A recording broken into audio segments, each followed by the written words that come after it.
are 4 basic fundamentals to manage property successfully. This is how we treat it as a business, not a hobby. The first is lease management. The second is collections. The third is maintenance. And the fourth is administrative and accounting. In lease management, there's many parts of it. The first part is, how are we going about trying to get great tenants in our property? Are you actually making the property look great? Are you taking good photos? Are you actually doing things like doing a marketing video and sending that to the prospective tenant so that they can get interest in the property? Are you following up 100% of the time with every single person that reaches out to you on Facebook Marketplace and says, is this still available? If you're not, you're probably not doing the lease management well, right? You really have to reach out to tenants. You've got to show the property frequently. You've got to provide a great marketing product so that they're interested in seeing it. You have to have a good application. You need to screen the property really well. You need to know the red flags that we're avoiding so that we get great tenants in our property. All of those are part of great lease management. After you do that, after you find that great tenant, are you also following up once a year to look at the market conditions to know whether or not you should be raising the rent? Should you renew the lease? Should you be getting them out because they've been nothing but headaches? This is all part of the lease management process that we think of when we're doing our management. The second is collections.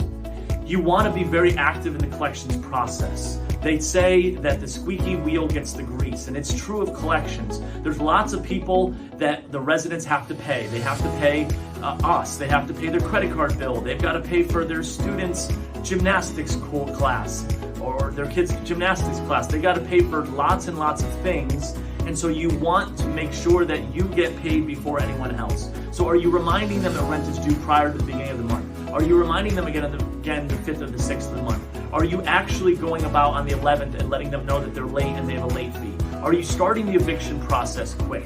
Are you actually talking to lawyers so that when an eviction happens, you have someone to help you in this process? Or do you know marshals? Do you know the eviction process so that you can serve the paperwork efficiently? These are all of the things that you really need to know to be able to collect rent efficiently and effectively. The third part is maintenance. If there's basically a situation where a tenant has a situation where the power's out, are you teaching them to go and flip a breaker? Do you have a YouTube video that you can send to them? Or are you gonna have to run down there because they don't know how to do it themselves? What are you doing about drains? What are you doing about leaks in the roof? Or do you have relationships with vendors to be able to get out there at a moment's notice to be able to deal with these issues? Or do you cringe every time a tenant calls you because you know it's going to be something going wrong with the property? Do you have those relationships? Are you building those relationships? Are you doing what is necessary? Or are you handy and you're willing to go out there at a moment's notice? So that's really what we need to do when we're doing maintenance and maintenance management. The last but not least is accounting and administrative. If you've got a Section 8 organization, you've got to be dealing with a caseworker, you've got all this paperwork that you need to fill out. Are you keeping track of all of your expenses so that you can put it into your CPA for the end of the year? Are you collecting all of the leases and other documents, the lead forms, and filing them in appropriate places so that you have it?